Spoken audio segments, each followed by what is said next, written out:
allons parler médias en compagnie de deux étudiants de l'ICEP, l'établissement supérieur privé de Lyon. Je reçois Mathéo Leroy, responsable de l'ICEPien. Bonjour Martial. On évoquera le terme de l'ICEPien dans quelques instants. Et Baptiste Navarro, qui est étudiant en magistère à l'ICEP, à Lyon.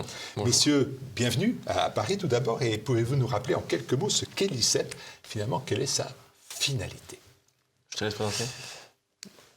En quelques mots, l'ICEP, je dirais que c'est l'école qui se veut, en tout cas, former les dirigeants de demain, avec quand même pour particularité donc les dirigeants dans plusieurs domaines, je dirais dans le domaine médiatique, politique, et évidemment les entreprises de manière générale, mais avec une particularité qui les rassemble, qui est le but, en tout cas, de viser le bien commun. Et c'est vraiment cette particularité qui différencie l'ICEP, c'est qu'on a gardé nos valeurs, nos concepts, peut-être certains traités de conservateurs, mais qui pour nous sont importants, et qui nous forment pour l'avenir et essayer de devenir des cadres, d'intégrer et d'essayer de redresser au mieux la France. Quel était votre parcours personnel à vous, Baptiste? Alors moi j'ai fait donc un bac scientifique, parce que j'ai ensuite intégré un DUT hygiène, sécurité, environnement. Donc c'est tous les métiers qui sont liés à la prévention des risques dans les entreprises, du risque nucléaire au risque bénin de chute. Et c'est également aussi un métier qui sont souvent en collaboration avec les officiers sapeurs-pompiers des SDIS. Ensuite, j'ai continué sur une licence professionnelle en gestion de projet, dans le même domaine, donc la gestion des risques, mais spécialisé en tant que coordinateur de projet. Puis j'ai rejoint l'ICEP, j'ai également fait 2 ans d'alternance. Puis j'ai rejoint l'ICEP pour compléter mon profil. Magistère, c'est combien d'années, Mathéo? Magistère, c'est 2 ans, donc après le bac plus 3, après avoir fait une licence ou du moins un bac plus 3. Donc on continue sur 2 ans et ça nous donne un bac plus 5 et un magistère. D'accord. Et votre parcours à vous? Alors moi, j'ai fait avant un DUT GEA. Donc gestion des entreprises et de l'administration, avec une option management opérationnel. Tout est très flou, tout est très vague, mais c'est très la formation est comme ça. Et puis après, j'ai continué sur une 3e année en licence, donc toujours flou et vague, commerce international. Vous saviez ce que vous vouliez faire quand même? Oui, bien sûr. D'accord. Et du coup, après avoir fait ces 3 années, je suis arrivé à l'ICEP. Pourquoi ce choix de l'ICEP? Qu'est-ce que ça apportait dans votre cursus? Un peu flou, par exemple, pour vous, Mathéo. Alors moi, il y avait plusieurs choses. Déjà, je cherchais du management, parce que j'en avais déjà fait, et parce que je souhaitais travailler dans le privé après mes études. Donc, l'ICEP propose deux grosses parties de formation. Donc, il y a une partie qui est la science politique, mais il y a aussi une grosse partie qui est le management de projet, management d'entreprise. Et donc, moi, j'ai rejoint l'ICEP en partie pour cette raison, et puis aussi parce que je suis un étudiant un peu politisé. Du coup, les sciences politiques sont c'est un domaine qui m'intéresse tout particulièrement. Vous avez pu choisir Sciences Po? La question va pour vous deux. On aurait pu choisir Sciences Po, pour nous deux, je pense, c'est vrai, mais en tout cas, ça correspondait probablement moins à nos valeurs. Moi, maintenant, je peux en parler. Alors, à ce moment-là, je ne savais pas encore, mais maintenant, je peux en parler avec le recul que j'ai. Du coup, que j'ai eu 2 ans dans cette école. Et les professeurs ont pas seulement une mission d'apprentissage dans le sens où ils sont payés et ils nous apprennent. Il y a vraiment une mission pour eux et les classes en plus sont en taille humaine. Donc il y avait plein d'atouts de rejoindre l'ICEP et ils ont passé du temps avec nous, ils nous ont appris et ils ont vraiment nous cherché à nous faire évoluer. Et c'est vraiment le plus qu'a l'ICEP sur le Sciences Po, je dirais, général. Vous êtes à Lyon, oui. Et si je me permets, pour rajouter à ce que dit Baptiste, le fait qu'on soit peu nombreux fait qu'on crée des vraies relations avec nos professeurs et qu'on crée aussi un vrai réseau. Et dans le cas, on en parlera un peu plus tard, mais dans le cadre de l'ICEPien, c'est vraiment très utile. Ça m'a permis, moi, personnellement, de rencontrer des personnalités très intéressantes et assez charismatiques, disons, et qui m'ont permis de faire beaucoup de projets. Et donc, je remercie l'ICEP. On va parler de cet ICEPien. Voilà, l'ICEP, c'est à Lyon, c'est l'école. L'ICEPien, c'est en fait une formule pour encadrer, faire vivre la vie étudiante de cette école qui a accueilli 500 étudiants formés en 5 ans, depuis 5 ans, et qui a, et se targue d'avoir 94% d'employabilité, ce qui est bien évidemment aussi un chiffre important. Quand on sort au bout d'1 an de l'ICEP, après son magistère, on trouve du travail. Et donc là, il fallait pour vous créer une structure particulière pour accueillir donc les étudiants. Il s'agit donc de l'ICEPien. Oui, alors l'ICEPien, c'est principalement le média étudiant de l'école. Mais dans notre école, il y a plusieurs pôles donc, qui sont résumés par l'ICEPien. Et donc dans ces pôles, il y a le pôle par exemple BDE qui organise tout ce qui est sortie, week-end d'intégration, des petites activités entre promotions dans le but de justement créer une cohésion de promotion. Il y a aussi donc le pôle tradition qui s'occupe de transmettre la tradition, d'intégrer les nouveaux arrivants et puis du coup de transmettre, de continuer ce processus de transmission. Lycépien, donc le média, qui a pour but donc de faire rayonner l'école, mais aussi d'apprendre aux étudiants qui reprennent en main le média toutes les particularités du domaine des médias, globalement. C'est valable pour le magistère, c'est valable aussi pour les autres formules de l'école, notamment ce que vous appelez la formation continue. C'est ça. Alors juste, si je peux me permettre de rajouter quelque chose, en fait, c'est vrai que le l'ICEP est à taille humaine, donc forcément, il y a moins de moyens que le Sciences Po classique, c'est évident. On pourrait croire que c'est une faiblesse, mais en fait, c'est une force, parce que du coup, l'administration se repose beaucoup plus sur ses étudiants pour organiser la vie de l'école, et ça nous force à nous autonomiser par rapport à ça. On est toujours constamment poussé à créer des pôles, donc je vais parler RCT, mais que Mathéo a très bien encadré. Et donc ça nous pousse à nous engager dans la vie de notre école, à créer de la cohésion mécaniquement, et donc à réaliser des activités pour nous former. Par exemple, les activités, on parle du concours d'éloquence que vous avez gagné en 2025. Exactement. Par exemple, le BDE qui organise donc chaque année un concours d'éloquence avec un jury Prestigieux. Prestigieux, exactement. Qui nous a évalué donc sur deux phases. La première phase, on a une semaine pour créer notre discours sur un sujet. Donc on passe ensuite dans la matinée d'un samedi. Ensuite, on est sélectionné 3 finalistes. Puis ensuite, on a droit de créer, on doit créer un discours en à peu près 2 heures, 2 heures et demie. Vous pouvez me rappeler les thématiques, parce que ce sont des thématiques difficiles. J'ai découvert cela. Oui, c'est ça, exactement. Alors la thématique de la finale, c'était Les animaux sont égaux, mais certains plus que d'autres, de George Orwell. Et la première thématique, c'était... C'était dans le même style, c'est-à-dire quelque chose d'assez littéraire et assez intellectuel. C'est dans ce cadre aussi des médias, donc, que vous organisez le 25 avril prochain à Paris une manifestation sur le rôle des médias dans notre société contemporaine. Là, c'est une soirée absolument inédite que vous organisez avec 2 tables rondes. C'est cela, oui. En fait, on a eu cette idée d'organiser cet événement après tout ce qui a pu se passer dans notre société française récemment, la fermeture de C8 et la censure, en fait, globalement, qui est de plus en plus présente dans les médias. Et donc, l'idée est venue d'organiser un événement pour débattre, justement, de thématiques importantes, notamment de thématiques médiatiques, mais aussi politiques. Et donc, nous organisons le 25 avril, à Paris, cet événement, le débat des médias, où TVL sera partenaire de la soirée, où 2 tables rondes, une sur le thème de l'écologie, qui est un thème trop marginalisé dans les médias. On n'a qu'un seul point de vue. Et donc là, le but, c'est de donner les autres points de vue. Et une autre table ronde sur le thème du rôle de plus en plus important des médias dits alternatifs. Alternatifs, pardon. Les autres alternatifs. Oui, des médias alternatifs qui... on a vu, par exemple, lors de l'élection de Donald Trump, les médias alternatifs ont pris une vraie importance. Et donc, le but, c'est d'ouvrir le débat sur cette thématique. Avec des journalistes de toute la presse alternative ou de transition, comme Marc Menand. Oui, c'est ça. Ouais. Alors, on a invité beaucoup de journalistes. Pas tous ont répondu, mais on a invité beaucoup de journalistes, notamment des journalistes de TVL, de Radio Courtoisie. Ce sera Lucas Chancerelle qui faisait Immédiat, qui représentera TVL. Il y aura aussi donc, le fondateur de Logim, Claude Cholet. Marc Menand. Si vous voulez de l'aide, vous me demandez. Marc Menand de CNews. De CNews, notamment. Et puis notamment. Et puis, plein de Radio Courtoisie, de Frontières, j'ai vu Pierre-Alexandre Bouclet, j'ai vu Jordan Florentin et bien d'autres qui seront là pour ce rendez-vous qui prend de l'importance. Et les médias traditionnels filtrent-ils réellement l'information en fonction d'intérêts politiques ou économiques ? Et dans ce cas-là, c'est vraiment au détriment d'un réel pluralisme. Est-ce que vous pensez vraiment cela, l'un et l'autre ?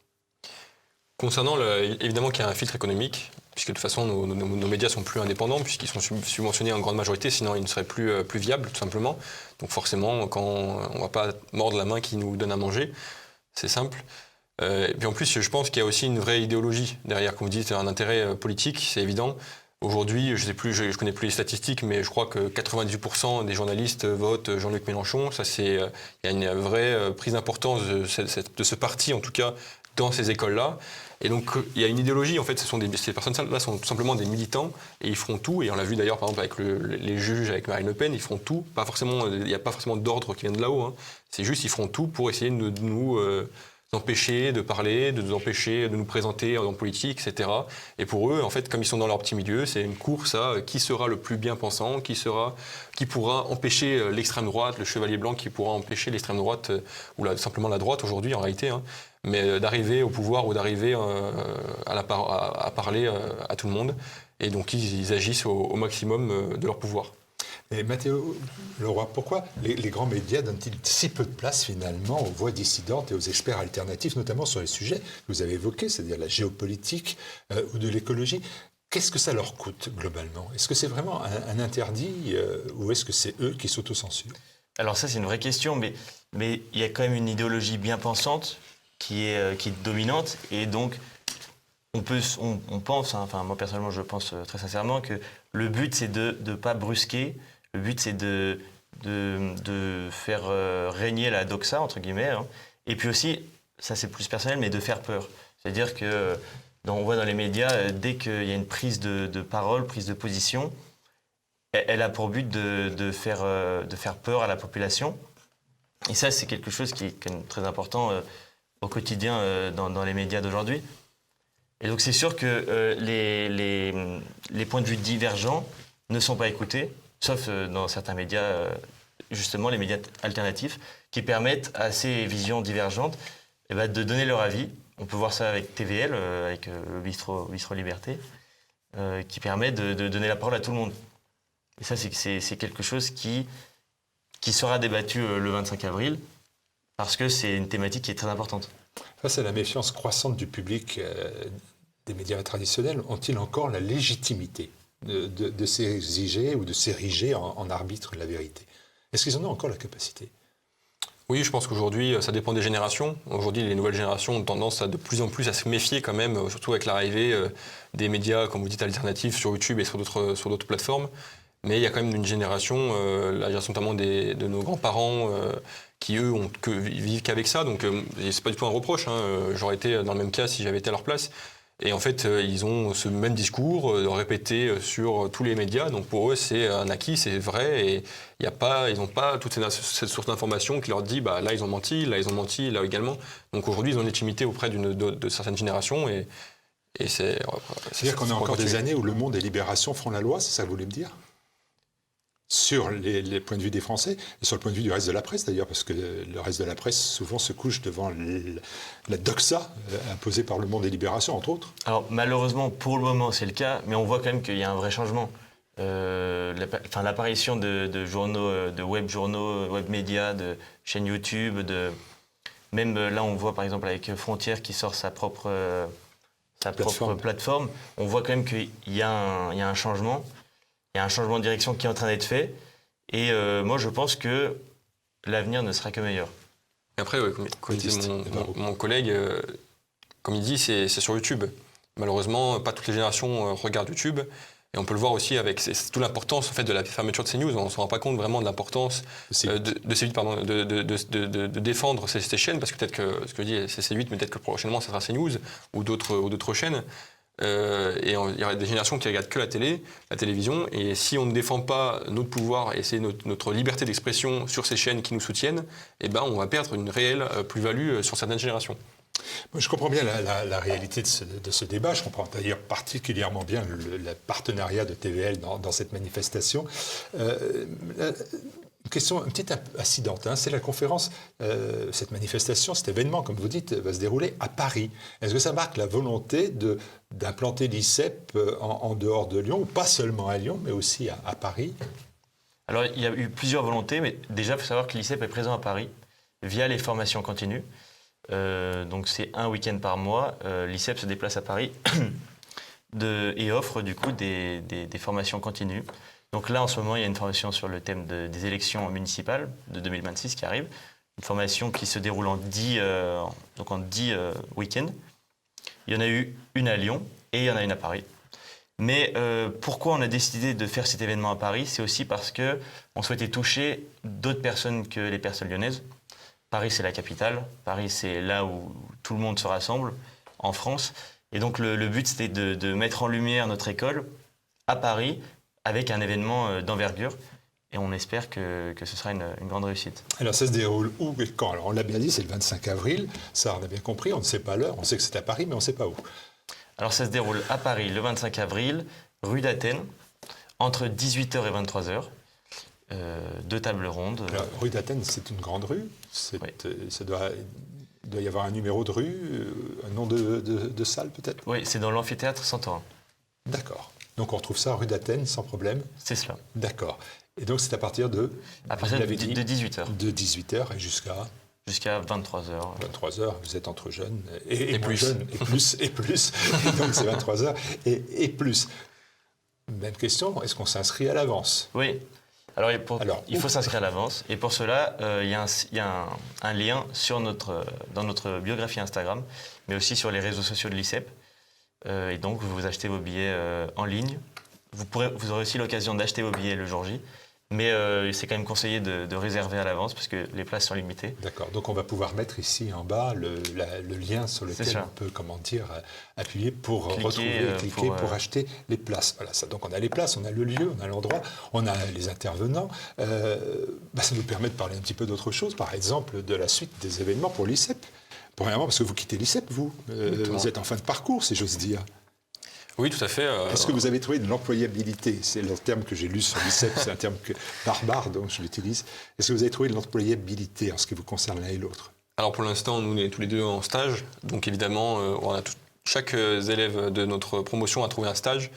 Ensuite, pour un emploi, ça se arrivera un petit peu plus tard. D'abord, c'est un stage de 3 mois qu'il nous faut réaliser. Donc moi, personnellement, je suis collaborateur d'élu avec la députée Marie-France Laureau. Donc je suis en circonscription sur Orange. Et moi, je suis assistant parlementaire au Parlement européen à Bruxelles de M. Nicolas Bay. D'accord, vous avez 1000 km entre vous deux. Exactement. C'est ça, ouais. On s'est rejoint à Paris, d'où l'importance. Et la rentrée de l'ICEP, elle s'annonce forte d'ailleurs. On m'a parlé de journée portes ouvertes. Je parle à votre place d'ailleurs, parce que vous m'avez dit il y aura des journées portes ouvertes. Alors, ouais, il y a déjà eu des journées portes ouvertes, là il y en aura une au mois d'avril. Une qui arrive au mois d'avril à Lyon, car oui, les journées portes ouvertes se passent sur place. Et donc, qu'est-ce qu'on fait concrètement? Moi, si j'ai mes enfants qui veulent aller à l'ICEP, ou je leur dis, ça serait bien d'aller à l'ICEP, qu'est-ce qu'il faut prévoir? C'est-à-dire qu'il y a déjà des énormes frais d'inscription, je ne crois pas, mais c'est des frais d'inscription quand même. C'est quand même par rapport à Sciences Po. Par rapport à la majorité des entreprises, des écoles, c'est des frais d'inscription qui sont vraiment très bas, notamment grâce à nos donateurs qui nous permettent d'offrir une qualité de formation que je dirais presque inégalée, mais en tout cas à des frais largement accessibles, si on le souhaite en tout cas.